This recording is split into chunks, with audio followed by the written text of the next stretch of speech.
Bismillahirrahmanirrahim. Assalamualaikum warahmatullahi wabarakatuh. Alhamdulillah ala ihsani wa syukru lahu ala taufiqi wa amtinani. Wa ashhadu an la ilaha illallah wahdahu la syarika la ta'ziman li sya'nih. Wa ashhadu anna Muhammadan abduhu wa rasuluhu ad-da'i ila ridwanih. Amma ba'du, alhamdulillah. Bapak, ibu-ibu, rahman wa rahmakumullah. Jamaah Masjid Ar-Riyad Kolintang Depok 2 yang saya cintai karena Allah Subhanahu wa taala. Pada malam hari ini kita akan melanjutkan kajian kita dari serial kajian Tibbun Nabawi dan kedokteran Arab klasik dalam kitab Kitabut Tibb ala madhabil Imam Ahmad bin Muhammad bin Hanbal Asy-Syaibani radhiyallahu anhu, yang ditulis oleh Al-Imam Al-Qadhi Abu Ya'la bin Al-Farra Muhammad bin Husain bin Muhammad bin Khalaf Al-Baghdadi Al-Hambali. Beliau termasuk ulama madhab Hambali yang mendalami ilmu pengobatan, dan beliau wafat pada tahun 458 Hijriah. Pada kesempatan kali ini kita akan membahas tentang atau mentadaburi tentang salah satu yang sering kita konsumsi dari wujud minuman berupa susu dari hewan ternak. Hewan ternak kalau disebutkan bahimatul an'am, yang dimaksudkan bahimatul an'am itu cuma 3. Onta, kambing, dan sapi. Kita akan menyebutkan faedah keutamaan dari susu dari 3 hewan ini. Mentadaburi firman Allah Subhanahu wa taala, "Wa fil ardi ayatun lil muqinin wa fi anfusikum afala tubsirun." Dan di bumi Allah jadikan tanda-tanda kekuasaannya bagi orang-orang yang yakin. Dan pada diri Anda hendaknya mentadabburi diri Anda. Termasuk di bumi Allah ciptakan di antaranya hewan-hewan ternak ini sebagai tanda kekuasaannya bagi orang-orang yang yakin. Dan hewan ternak ini di antaranya menghasilkan air susu. Dan air susu masing-masing ada yang cocok untuk tubuh Anda. Ada yang enggak cocok untuk tubuh Anda. Ada yang susu itu dari 3 hewan ini bahkan sebagai obat. Ada yang bahkan menimbulkan penyakit pada diri Anda. Allah juga berfirman dalam surat Fussilat, selain surat Adz-Dzariyat 20:21, dalam surat Fussilat ayat 53 Allah berfirman, "Sanurihim ayatina fil afaqi wa fi anfusihim hatta yatabayyana lahum annahu al-haq." Kami akan pertontonkan di semua wilayah kekuasaan kami di muka bumi ini dan pada diri kalian sampai kalian yakin Al-Quran itu adalah al-haq. Pak, kita perhatikan yang pertama ingin kita kupas dari buku ini, halaman 195, penulis membahas tentang yaitu susu sapi. Disebutkan riwayat dari Waqi' dengan sanadnya dari Abdullah bin Mas'ud, qala innallaha lam yunzil da'an illa wa qad anzala lahu shifaan illa al-haram fa'alaikum bi albanil baqar fa innaha tarummu min kulli syajar.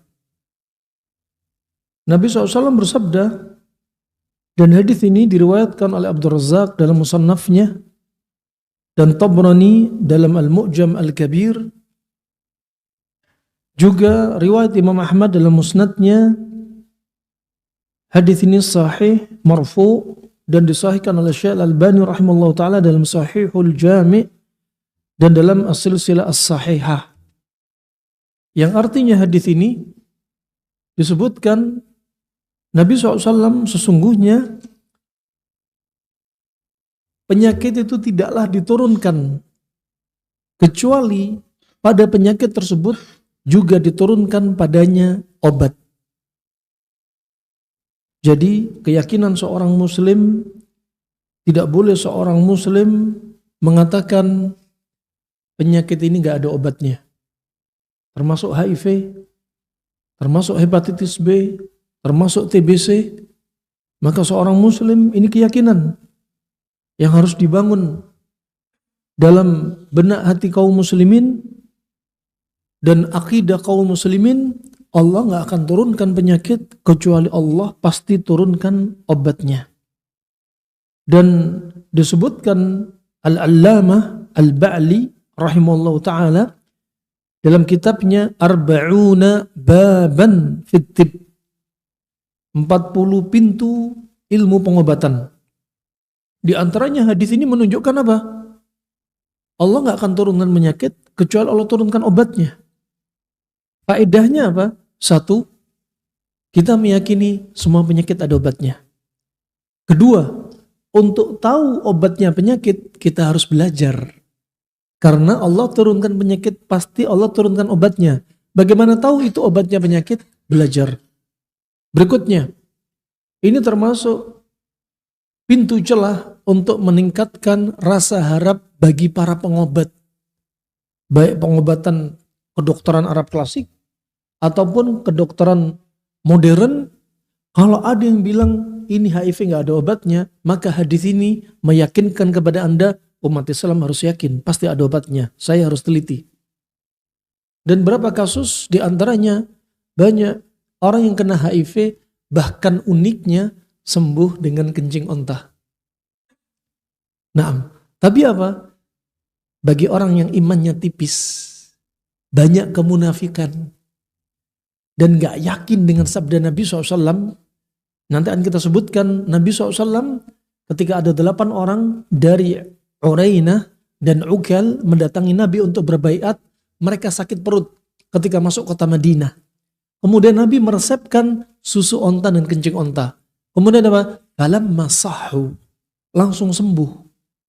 Dikasih resep oleh Nabi kencing dan susu onta, langsung sembuh. Riwayat Imam Bukhari, Imam Muslim. Sebaik-baik kitab setelah Al-Quran, Sahih Bukhari, Sahih Muslim. Dan ini disebutkan. Tapi sebagian umat Islam malah mencela hadis ini dan meragukan kesahihannya. Kesahihan yang diriwayatkan Imam Bukhari, Imam Muslim.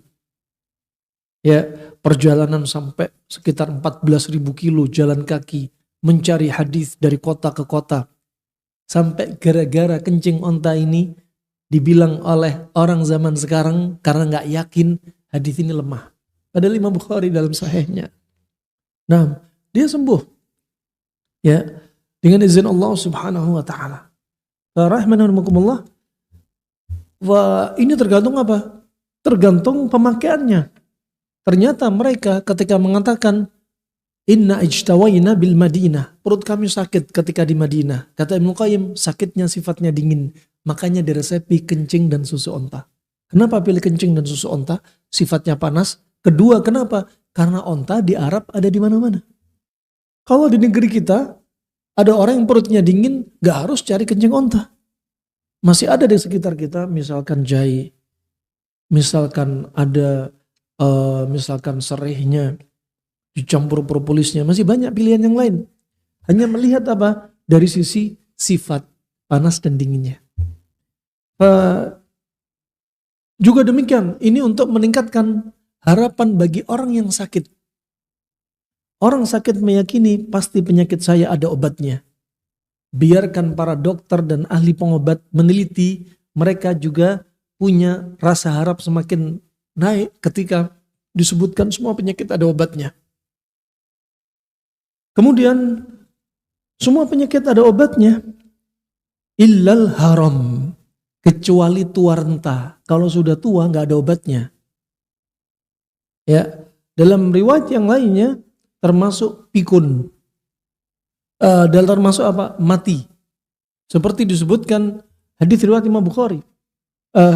riwayat yang lainnya disebutkan alaikum bihadhil habbatus sauda, ya, alaikum bihadhil habbatus sauda fa inna dawa min kulli da'il lasam. Anda hendaknya sering mengkonsumsi al-habbatus sauda, jinten hitam, karena dia obat segala macam penyakit kecuali kematian. Berarti 2 penyakit nggak ada obatnya. Satu tadi apa? Kematian, asam. Yang kedua adalah al-haram, yaitu penuaan. Ini nggak ada obatnya. Anda lihat hadis tentang habbatus sauda juga demikian. Disebutkan Al-Khattabi rahimahullah ta'ala, hadal hadis lafzuhu al-umum urida bihi al-khusus. Hadis ini aslinya umum. Tapi apa? Diinginkan padanya kekhususan. Artinya hadis ini umum, habbatus sauda untuk segala macam penyakit, tapi khusus penyakit yang sifatnya dingin. Nah, jadi ada berpasangan di sini. Kalau ada penyakit dingin, kasih obatnya yang panas, makanan yang panas, herbalnya panas, minumannya panas, susunya panas. Nah, ini yang harus kita tadabburi. Demikian susu. Ada susu hewan sifatnya dingin, ada susu hewan sifatnya panas. Tinggal lihat penyakit Anda. Ya. Makanya tadi disebutkan wa fil ardi ayatun lil muqinin, di bumi Allah ciptakan tanda kekuasaannya bagi orang yakin. Wa fi anfusikum afala tubsirun. Pada diri Anda. Tadabburi diri Anda. Termasuk diri Anda punya penyakit panas, punya penyakit dingin. Nah, di bumi ada ciptaan Allah yang bermanfaat untuk tubuh Anda untuk menghilangkan penyakit panas atau dingin. Termasuk dalam hal ini susu. Al-haram ini termasuk gak ada obatnya. Makanya dianjurkan untuk kita sering berdoa juga. Allahumma inni a'udzubika minal ajazi wal kasali wal bukhli wal jabani wa waddaini wa ghalabati rijal. Ya Allah, aku berlindung kepadamu ya Allah dari kelemahan, rasa malas, penakut, juga al-haram. Al-haram yaitu tua renta. Jangan sampai jadi orang yang tua renta. Nah, tua renta ngerepotin orang. Makanya doa. Nabi meninggal dalam keadaan usia 63, masih fit. Masih punya istri banyak, di atas usia 60 tahun masih nikah lagi. Usia 55 tahun mulai beliau membilangkan jumlah istrinya. Di atas 60 masih nikah lagi. Meninggal usia 63 masih fit. Ubannya cuma 20 uban. Dalam riwayat nggak lebih dari 17 atau 18 uban. Nah, padahal stresornya banyak. Padahal yang bikin beliau sedih banyak. Tapi Nabi SAW, ya, ubannya bisa dihitung dengan jari. Nah, disebutkan dalam riwayat seorang sahabat, dia mengajarkan doa kepada kita dalam hadis mauquf. Allahumma inni a'udzubika min zawjin tushayyibuni qabla al-mashib. Ya Allah, jauhkan aku ya Allah dari istriku yang membuatku tua dan beruban sebelum masanya. Nah, banyak sekali kaum lelaki cepat tua gara-gara istrinya.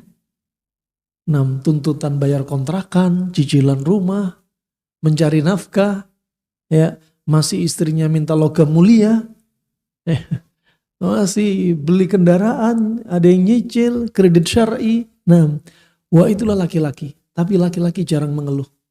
Kerja di bawah terik matahari, dia santai. Makan nasi kucing, nasi bungkus, santai. Yang penting anak istri nyaman. Istri ngeluh terus. Sakit gigi ngeluh, pusing ngeluh, kena panas ngeluh. Listrik mati bentar sudah bingung. Ya, dikit-dikit pergi ke rumah sakit, periksa ini, periksa itu. Laki-laki jarang ngeluh. Tahu-taunya innalillah wa inna ilaihi raji'un. Laki-laki usianya pendek-pendek. Nah, perempuan panjang-panjang. Makanya ada yang mengatakan di antaranya, pernah kami baca dulu artikel WHO setelah musim pandemi COVID, mengira-ngira zaman sekarang sudah 1:40. Nah, ketika Dajjal keluar, disebut dalam riwayat Imam Muslim 1:40. Dalam riwayat yang lainnya 1:50. Nah, kemudian fa'alaikum bi'albanil baqar. Nah, ini kita masuk. Inti dari pembahasan kita, yang pertama jenis dan sifat susu sapi. Kemudian akan kita bahas susu kambing, berikutnya susu onta. Susu sapi. Fa'alaikum, namanya fa'alaikum, wasiat Nabi apa? Iltazimu. Senantiasa. Jangan lupakan untuk sering minum susu sapi.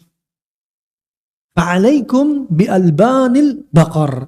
Ada yang mentakwilkan susu sapi di sini bukan hanya susunya, tapi susu plus turunannya. Susu sapi, yogurtnya, kejunya, ya, minyak samennya, ya, dan turunan-turunannya, termasuk menteganya yang dari susu sapi, ya, yang dari susu sapi. Zaman sekarang kan banyak mentega nabati, ya. Kalau zaman Nabi seringnya pakai apa? Mentega dari hewani, susu sapi. Dan semua ini sifatnya dingin semua. Susu sapi sama turunannya sifatnya dingin, termasuk keju, kecuali keju yang dikasih banyak garam. Berubah sifat jadi panas. Demikian kata Ibnu Qayyim rahimahullah ta'ala. Fa innaha tarummu min kulli asyajari. Kenapa? Susu sapi diwasiatkan Nabi untuk sering kita konsumsi karena dia sehat. Dia ini sering konsumsi apa? Dari tanam-tanaman. Dan tanam-tanaman yang sehat. Ini menunjukkan makanan yang dikonsumsi hewan berdampak kepada daging dan air susunya. Makanya kalau Anda perhatikan, kalau ada di antara istri Anda harus operasi sesar. Kemudian minum antibiotik. Si bayi yang baru lahir nggak boleh minum air susu ibu. Kenapa? Efek obat antibiotiknya berdampak kepada susu si ibu. Air susunya, asinya. Itu diantaranya. Makanya ketika Anda makan sesuatu yang sehat, istri Anda makan yang sehat, ketika dia hamil, maka janin bakal dapat nutrisi yang sehat. Ketika sudah lahiran, makanan si istri sehat, air susunya pun jadi sehat. Berkembang di perut ibu, ketika lahir air susu ibu itu sehat. Seger. Tapi kalau si ibunya makannya jorok, makannya nggak sehat, kemungkinan besar janin nggak berkembang. Sampai dokter berfatwa, gugurkan si janin. Jangan buru-buru putus asa menggugurkan janin. Ya, Anda jangan fokus kepada masalah, akibat, efek, gejala. Contohnya janin berkembang, jangan fokus ke sini, tapi fokus kepada sebab. Kenapa nggak berkembang? Ibunya makannya ngaco, beralasan dengan apa? Ngidam. Bahasa Arabnya ngidam itu faqa. Dia lagi ngidam. Ngidam minta sembarangan jajannya. Ya, jam 2 malam minta dicarikan bakwan 1 kilo misalnya. Berdalil ngidam, semua dimakan. Akhirnya darahnya kotor, kental, pekat. Gimana janin bakal berkembang? Padahal nutrisi si janin darah. Nah, ini harus dicermati.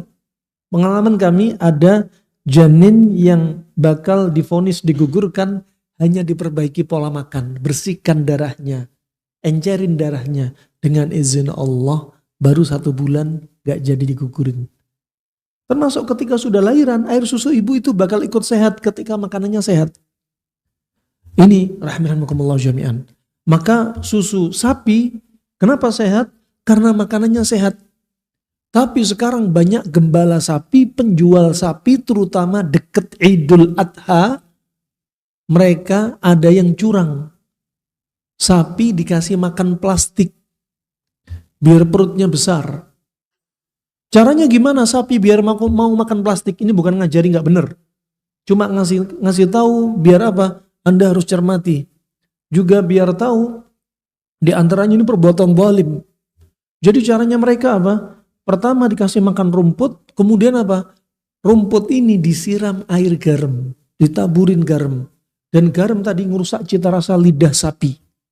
Akhirnya semua yang asin dia makan, termasuk kardus-kardus dimakan. Sampai pernah kami lihat popoknya bayi aja dimakan.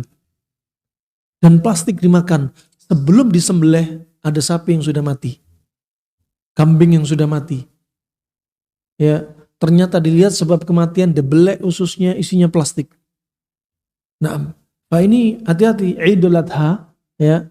Anda juga harus hati-hati memilih hewan. Cari hewan, kalau bisa bersanad hewan ini, cari di mana? Lihat makanannya. Lihat tumbuh kembangnya. Nah, langsung ke kandangnya. Penting. Belum lagi diperiksa oleh dokter hewannya, ada penyakitnya apa enggak. Ini rahimakumullah jami'an. Jadi apa? Makanan sapi bakal jadi susu yang sehat. Pak kita lihat sapi, anak sapi, ijl itu sifatnya panas lembab.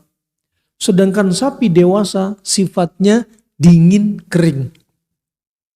Namanya yang mengeluarkan air susu pada sapi tentunya sapi dewasa, betina dewasa. Ya, maka apa? Maka sifatnya mengikuti dagingnya, dingin kering, dan susunya termasuk juga sifatnya dingin. Ya, karena makanannya sehat-sehat, maka air susu juga sehat. Wasiat Nabi, fa'alaikum bi albanil baqar, dan sifat susu sapi yang dingin ini cocok untuk Anda yang lambungnya panas. Cocok untuk Anda yang tenggorokannya sering kering, sering cegukan. Cocok untuk Anda yang BAB-nya susah karena konstipasi. Cocok untuk Anda yang kulitnya kering, psoriasis karena kebanyakan ngopi sehari 5 kali. Cocok untuk Anda yang kebanyakan minum jahe, kulitnya kering. Cocok bagi Anda yang sering batuknya batuk kering. Batuknya batuk kering. Termasuk TBC yang sudah kronik sampai sifatnya berubah jadi panas kering. Paru-parunya kering, badannya kering, kehabisan tenaga. Nah, pakai susu sapi untuk nguatin paru-parunya. Nah, Anda lawankan. Ketika Anda tahu sifatnya, Anda jadikan ini sebagai tanda kekuasaan Allah, cocok untuk tubuh Anda. Jadi nggak semua susu sapi itu bisa untuk semua penyakit. Cocok untuk segala kondisi tubuh. Anda lihat sebagaimana al-habbatus sauda, fa innaha dawa' min kulli da'il lasam. Habbatus sauda, obat segala macam penyakit kecuali kematian. Fa al-Khattabi mengatakan, hadzal hadits lafdhuhu al-umum urida bihi al-khusus. Syekh Mustafa Al-Adawi menyebutkan inilah namanya fikih tibbun nabawi. Fikih untuk memahami ilmu pengobatan ala Nabi. Nah, habbatus sauda sifatnya panas, cocok untuk semua penyakit, sifatnya dingin. Susu sapi yang sifatnya dingin, cocok untuk Anda yang panas. Taunya Anda lambung panas bagaimana? Kalau Anda ngopi, sakit mah. Anda minum jahe, Anda sakit mah. Ya, Anda makan bakwan, makan cabai, sakit mah. Berarti lambung Anda panas. Pakai susu sapi. Nah, sebagai pendinginnya, mau lebih dingin lagi, susu sapi tambahi temulawak, tambah dingin lagi. Nah, ini contoh. Kemudian, kalau lambung Anda dikasih timun nyaman, Anda makan timun lambungnya dingin, berarti lambung Anda panas sama dingin? Panas. Nah, maka ketika Anda tahu lambung Anda panas, cocok pakai susu sapi. Ini diantaranya rahmatullah jami'an. Termasuk kalau Anda dapati istri Anda haidnya lebih dari 10 hari. Haidnya lebih dari 10 hari. Anda lihat, kalau Anda dapati istri haid lebih dari 10 hari, lihat. Dia kemungkinan besar bakal sering suka marah. Kadang gak marah, tapi nyimpen dendam. Haidnya bakal berkepanjangan dari sisi emosi. Kedua, hobi makanan dia apa? Bakso, sambelnya 5 sendok, 10 sendok. Mie ayam, seblak, ya, bakwan, ya. Kemudian hobi dia makanan panas-panas, rahimnya bakal ikut panas. Ya, Anda kalau dapat wanita rahimnya panas, suka marah, ya Anda jangan ajak kuliner yang panas-panas. Diam-diam kasih si istri belikan ikan patin. Ya, ikannya protein hewaninya yang dingin-dingin, ikan patin, ikan pari, ikan gabus. Tahu-taunya dia, Masya Allah istriku udah sabar, dia gak tahu kalau dia aku beliin ikan pendingin rahim dia. Kasih susu sapi, tapi jangan powder. Susu sapi powder berubah sifat karena melalui pemanasan yang tinggi dalam waktu yang lama, 60 derajat lebih, akhirnya yang sifatnya dingin lembab menjadi panas kering. Makanya anak autis, hiperaktif, ADHD, kena ADHD, termasuk narsis, bipolar, depersonalisasi, ya jangan dikasih susu yang powder. Kasih susu yang fresh. Dan ini juga penelitian dokter spesialis anak. Ketika kami berjumpa dengan dia, bincang-bincang dengan dia, ya, dia sendiri meneliti, anak yang autis hiperaktif jangan dikasih susu instan, susu powder, susu formula. Kasihnya susu sapi yang fresh aja. Nah, karena dia sudah panas, gelombang otak sudah tinggi. Masya Allah, ajaib. Anda mentadaburi ciptaan Allah, Anda mencocokkan tubuh Anda cocok enggak dengan ciptaan Allah yang satu ini. Ya, fa inni rahimakumullah jami'an barakallahu fikum. Berikutnya, kalau Anda dapati istri suka baperan, ngambekan, suka menarik diri, punya benjolan kanker sifatnya dingin. Ciri-ciri kanker dingin kata Abul Hasan al-Baghdadi dalam kitabnya Al-Mughni yang meninggal sekitar 495 Hijriah, dia mengatakan ciri-ciri kanker dingin, dia benjolannya kaku dan keras. Tapi nggak nyeri. Ya seperti es batu. Kalau daging dikasih es batu, dia keras, kaku tapi nggak nyeri. Tapi kalau kanker sifatnya panas, benjolannya lembek tapi nyerinya dahsyat. Kalau Anda dapati istri Anda kena hipotiroid, autoimun dingin, sering batuk pilek, sering kena rematik, sering kena diare dingin, ya sering kena vertigo migrain dingin, benjolannya dingin, sering pipis, ginjalnya dingin, jangan dikasih susu sapi, nanti dikasih susu kambing aja. Kalau ada susu onta, kasih susu onta. Nah, ini Anda bisa memisahkan, memasangkan. Dari susu sapi saja Anda bisa mengambil manfaat. Dan susu sapi tadi baik karena makanannya baik. Makanya cari susu sapi yang sapinya makanannya terjaga.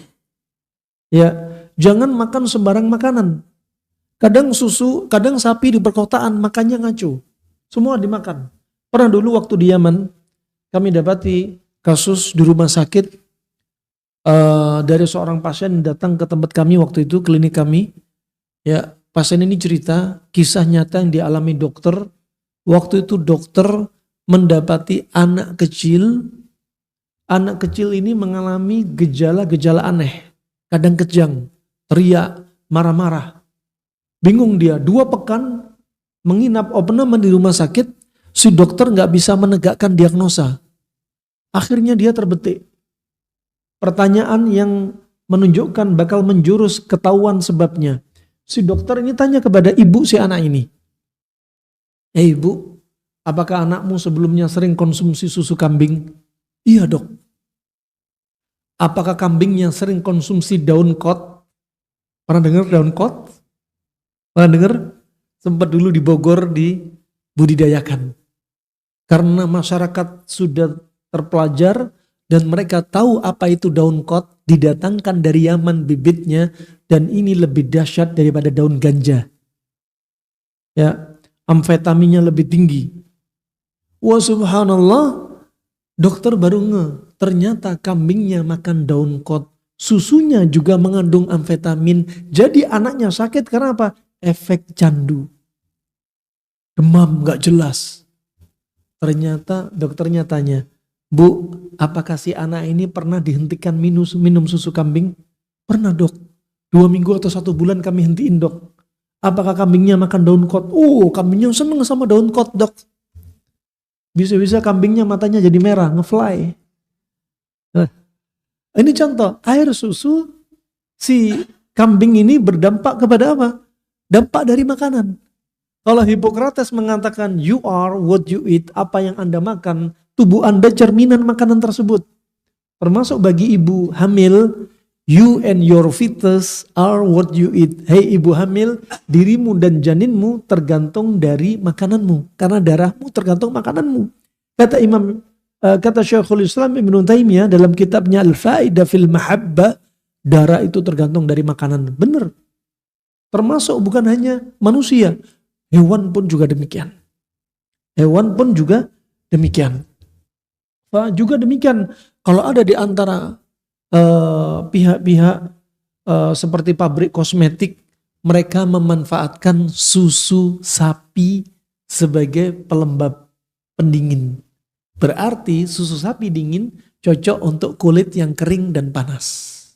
Kalau dijadikan obat krim, pemakaian luar. Nah, sapi ini juga disebutkan di antaranya dari hadis Ibunda Aisyah radhiyallahu anha qalat wa dhahha Rasulullah sallallahu alaihi wasallam an nisa'ihi bil baqar. Dan pernah Nabi SAW menyembelih ya untuk istri-istrinya itu apa? Sapi. Ya.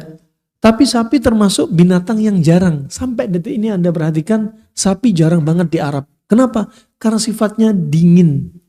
Mereka lebih suka dengan sifat panas. Seperti apa? Kambing, seperti onta, seperti dhab, kadal gurun, kadrun. Ya, mereka senang. Ya. Dan sapi nggak digemari. Kalaupun makan sapi, mereka seringnya konsumsi ijl, anak sapi, karena sifatnya panas. Zaman sekarang aja orang Arab suka dengan ayam, suka dengan semacam apa itu burger. Itu baru-baru aja di zaman sekarang. Anda ketahui mereka menyerang orang-orang soleh di negeri Arab dari dua sisi. Sisi apa? Dari sisi HP. Dirusak melalui HP. Generasi muda zaman sekarang termasuk di Arab. Yang kedua dari sisi apa? Makanan. Anda lihat, mall-mall rata-rata penuh dengan makanan kaleng. Dirusak dari iman dari sisi HP, dirusak dari fisik dari sisi makanan. Dirusak.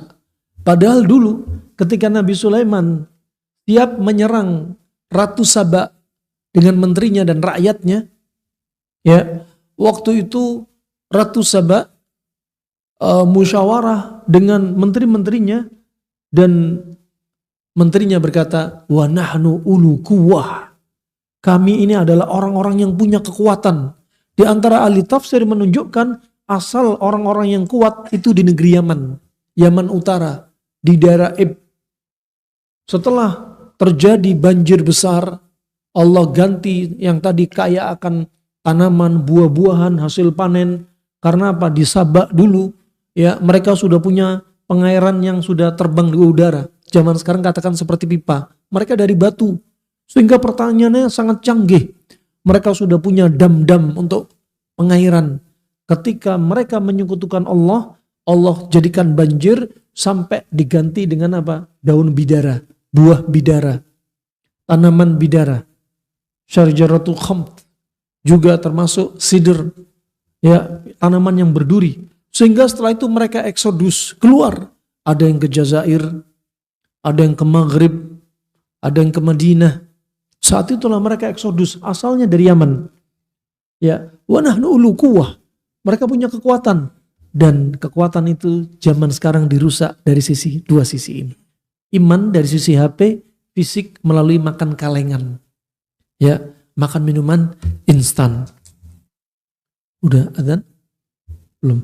Kemudian juga disebutkan selain Nabi SAW menyembelih untuk istrinya sapi, riwayat Imam Bukhari, Imam Muslim, dan ini terjadi juga di Hajjatul Wada. Ya, juga disebutkan di dalam Al-Quran bahwasannya Nabi Ibrahim alaihissalam menjamu tamu-tamunya, yang tamunya adalah termasuk para malaikat. Iddakhalu alaihi faqalu salama, qala salamun qaumun munkarun. Faraga ila ahli faja'a bi'ijlin samin faqarrabahu ilaihi qala ala ta'kulun. Ketika tamu-tamu itu masuk, kemudian Nabi Ibrahim mengatakan salama. Ya. Qala salamun qaumun munkarun, selamat datang, kesejahteraan bagi kaum yang tak dikenal. Ketika Nabi Ibrahim datang kepada istrinya dan membawa daging anak sapi, ijl, dengan anak sapi yang gemuk untuk tamu. Kemudian didekatkan kepada tamu. Qala ala ta'kulun, kenapa kalian gak mau makan? Ya, karena mereka malaikat, gak mau makan. Nah, ini lafaz tentang sapi. Kemudian adapun di sana hadis alaikum bi albanil baqar, hendaknya Anda sering konsumsi susu sapi. Wasumnuha dawa, dan lemak gajihnya itu obat. Waluhumuha, dan daging sapi itu penyakit. Hadis ini mayoritas para ulama melemahkan. Adapun yang menghasankan hadis ini termasuk kebanyakan mereka-mereka yang apa? Mereka-mereka yang mutasahil, bermudah-mudahan mensahihkan. Termasuk seperti Al-Hakim yang bermudah-mudahan mensahihkan hadis ini, padahal hadis ini mungkar, hadis ini lemah hadis ini, gak bisa nisbat kepada Nabi SAW. Kita lanjutkan setelah adzan. Barakallahu fikum.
Baik, tadi hadis yang kita sampaikan, alaikum bi almanil baqar wa sumnuha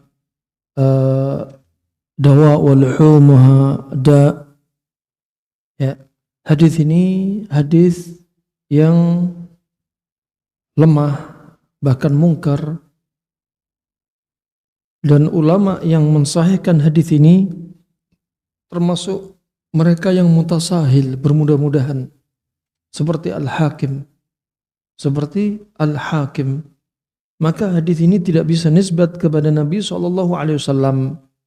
Tetapi Ibnu Qayyim rahimahullah ta'ala mentadaburi makna hadis ini tanpa menisbatkan kepada Nabi SAW. Ya, hadis ini maknanya ditadaburi oleh Ibnu Qayyim. Sumnuha, lemak gajih sapi, bukan lemak usus, lemak daging. itu sifatnya panas lembab. Sedangkan dagingnya sifatnya dingin kering. Dagingnya sifatnya dingin kering. Maka ini jadi apa? Jadi obat bagi dagingnya. Karena dari penelitian Ibnu Qayyim rahimahullah ta'ala, daging sapi yang dingin kering, kalau dikonsumsi berlebih-lebihan, maka daging tersebut bisa menimbulkan efek samping. Terutama pada orang yang sudah sifatnya dingin. Tahu sifatnya dingin kalau dipegang dingin. Dia kena AC, kena kipas, tidak kuat. Mandi air dingin tidak kuat. Kemudian dia baperan, suka menarik diri. Dibentak istrinya mungsret. Ini orang dingin, yang ngambekan. Dibentak istrinya udah keluar ngopi aja, nggak mau pulang rumah. Ini orang-orang dingin. Kemudian dia gampang sering pipis. Termasuk syahwat dia lemah. Ya, syahwat dia lemah. Ya, ini orang sudah tipe dingin. Pencernaannya juga lemah, nggak bisa makan banyak. Orang tipe dingin kebanyakan makan daging sapi, dingin ketemu dingin. Dan daging sapi kalau dikonsumsi berlebihan, ini versinya Ibnu Qayyim rahimahullah ta'ala, bisa menimbulkan apa? Mir'atu sauda. Akan menjadi apa? Mir'atu sauda. Akan menjadikan apa? Limpa semakin lemah. Juga darah semakin kotor. Dan kental yang akan menyebabkan apa? Stagnasi peredaran darah. Insidat. Setelah terjadi stagnasi peredaran darah, akan timbul benjolan karena darah nggak lancar. Saat itulah akan menyebabkan, kata Ibnu Qayyim, akan menyebabkan as-saratan. Saratan itu kanker. Saratan itu seperti bahasa Arabnya seperti kepiting. Sama, cancer seperti kepiting karena selnya nyebar. Nah, saratan. Sampai dalam buku ini disebutkan ada, yaitu ulama di masa silam namanya Musa bin Ibrahim al-Yaldani as-Salihi. Dia yang meninggal pada tahun 899 Hijriah. Dia punya kitab yang sangat bagus. Judul kitabnya apa? Al-Itqan ila ma'rifati adwiyatis saratan. Pemantapan ilmu dari ilmu pengobatan atau obat kanker. Coba. Ulama di masa silam sudah nulis obat kanker. Wah, di antaranya kebanyakan daging sapi kalau berlebihan bisa bikin kanker. Kemudian juga bisa menyebabkan daul fil, kaki gajah.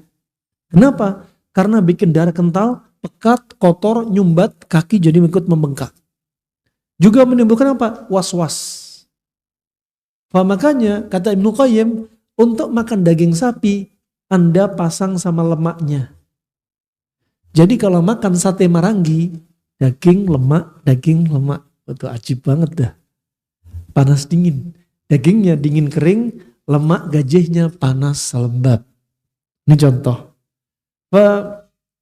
Kata Ibnu Qayyim rahimahullah ta'ala, contoh kasus kalau Anda nggak suka dengan lemak, atau Anda takut kolesterolnya, Ibnu Qayyim menggantikan, ada resep lainnya, penggantinya gaji. Kalau Anda makan daging sapi, Anda pasangkan dengan apa? Dengan zanjabil, jahe, tom, bawang putih, termasuk berikutnya ad-darasinah, ya, seperti kayu manis, ya, termasuk filfil aswad, merica hitam. Nah, Anda kalau makan stik, imam minta gajihnya, imam merica ditaburi ditambah penawar dari daging sapi. Nah, salah kalau Anda makan daging sapi lemaknya dibuang. Salah, ya, dimakan. Teori-teori barat kadang menakut-nakuti Anda. Nah, ini rahimakumullah jami'an. Maka untuk menetralkannya pakai cara ini. Ini masih susu sapi.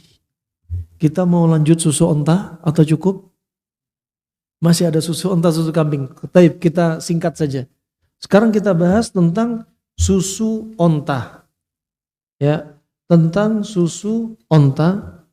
Pernah disebutkan dari riwayat Abu Bakar Abdullah bin Muhammad bin Abi Syaibah bi isnadihi an Anas bin Malik anna nafaran min Uklin, bahwasanya ada 8 orang dari Uklin, 8 orang.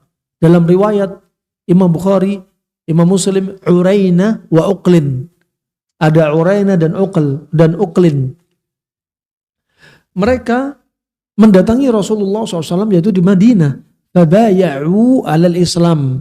Datang dari luar Madinah, ingin masuk Madinah untuk masuk Islam, berbaiat langsung di depan Nabi. Fastawkhamu al-ard. Dan mereka mendapati apa? Yaitu wabi'ah, termasuk habitat yang gak cocok. Tanah itu gak cocok, makanannya gak cocok, hawanya gak cocok. Mereka dari luar Madinah. Masuk Madinah, kemudian mereka mengatakan, inna ijtawaina bil Madinah. Perut kami sakit. Sampai apa? Ada dokhmah di perutnya, membengkak. Intifah, perutnya buncit. Tapi apa? Isinya angin. Kenapa? Gak cocok sama makanan Madinah, tanahnya Madinah, hawanya Madinah. Gak cocok. Wah, kemudian disebutkan riwayat Bukhari Muslim tadi, kemudian disebutkan riwayat Imam Muslim ditambahi, ya, inna ijtawaina warta'ashna, atau wartahasya, atau dalam bahasa lain warta'asya a'dha'una, sampai ekstremitas kami gemetaran. Irta'ash, tremor. Kenapa? Karena dinginnya perut. Dinginnya pencernaan dan ikut ginjal juga dingin. Jadi apa? Gemetaran. Ini menunjukkan penyakitnya dingin. Menunjukkan penyakitnya dingin. Di sini pelajaran. Anda yang mau umroh, Anda orang Asia, bukan orang Arab. Sampai ke Madinah, jangan ujuk-ujuk asal kuliner. Bisa jadi tubuh Anda gak cocok. Ada yang langsung minum air susu, beli susu di Madinah, langsung diare. Kenapa? Karena gak cocok. Jadi apa? Anda adaptasi dulu. Apalagi Anda belum masuk ibadah umrah, masih di Madinah. Nah, berapa banyak kami ketika membimbing jamaah umrah, sampai di Madinah udah sakit. Belum umrahnya. Kenapa? Euforia dengan air zam-zam yang dingin. Euforia dengan ontanya. Kadang cocok, ada yang gak cocok. Nah, kemudian Nabi SAW setelah melihat keluhan mereka, dan disebutkan di sini dalam riwayat ini, wasaqimat ajsamuhum, badan mereka sakit, tangannya gemetaran, perutnya buncit, kembung, ya, kembung, kan kemudian fasyakau dzalika ila Rasulullah SAW. Mereka mengeluh kepada Rasulullah. Kemudian Rasulullah menasihati mereka, ala takhrujuna ma'ra'ina fi ibilih fatashrabuna min abwaliha wa albaniha. Kalian keluarlah, ya, ke tempat kandang onta. Tempat kandang onta, kalian pergi ke sana, ya, ibilis sadaqah dalam riwayat Imam Bukhari. Kalian ke sana, kemudian apa? Kalian minumlah susu dan kencingnya onta. Susu onta sifatnya panas, kencing onta sifatnya panas. Digabung jadi satu untuk menghilangkan penyakit perut mereka yang dingin gara-gara gak cocok sama hawa Madinah. Pernah ada minum susu onta, kencing onta? Kalau susu sering, kencingnya belum. Ya. Di sini bagi sekali lagi kami katakan, orang yang imannya tipis, orang yang ada biji kemunafikan, hadis yang riwayat Bukhari, riwayat Imam Muslim ini bakal ditolak. Sebaik-baik kitab setelah Al-Quran diriwayatkan oleh mereka pun bakal ditolak. Masa sih kencing onta disuruh minum? Hadis ini salah. Kalau Nabi nggak salah, hadisnya yang salah. Padahal hadisnya sahih. Nah, di sini kita lihat di antaranya terkait kencing onta ini, di antaranya disebutkan Abu Ya'la, dari ada yang menyebutkan karaha, hukum asalnya makruh. Ya, adapun tentang suci enggaknya ini khilaf, perselisihan pendapat. Kemudian yang berikutnya ada riwayat, disebutkan riwayat yaitu Al-Kausaj dalam masailnya, ya, tentang kencing onta, disebutkan inna baula ma yu'kalu lahmuhu najisun, bahwasanya kencingnya kencingnya daging yang tidak dimakan maka itu najis. Sedangkan onta dagingnya dimakan. Kalau dagingnya dimakan berarti nggak najis. Ini pendapat yang lainnya. Juga disebutkan dalam riwayat huwa tahir, dia itu suci. Dan ini pendapat yang benar. Ya, dan boleh diminum. Ya, boleh diminum walaupun tidak dalam keadaan darurat. Jadi pendapat yang pertama makruh. Kemudian dikatakan khilaf hukumnya, boleh apa enggak dari kencing onta ini. Pendapat yang kedua, inna baula ma yu'kal lahmuhu najasun, termasuk kencing hewan, termasuk walaupun dia hewan dimakan dia najis. Ini yang kedua. Yang ketiga, pendapatnya enggak najis. Ini yang ketiga, dan ini menurut Abu Ya'la Ibnu Far' Al-Hambali ini yang sahih. Dan boleh diminum walaupun tidak dalam keadaan darurat. Artinya Anda nggak sakit pun boleh minum. Contoh, Anda jauh dari Indonesia datang ke Mekah, ke kandang onta, pengen merasakan sensasi kuliner minum kencing onta. Misal, ya, kencing onta dikasih es batu, gitu kan?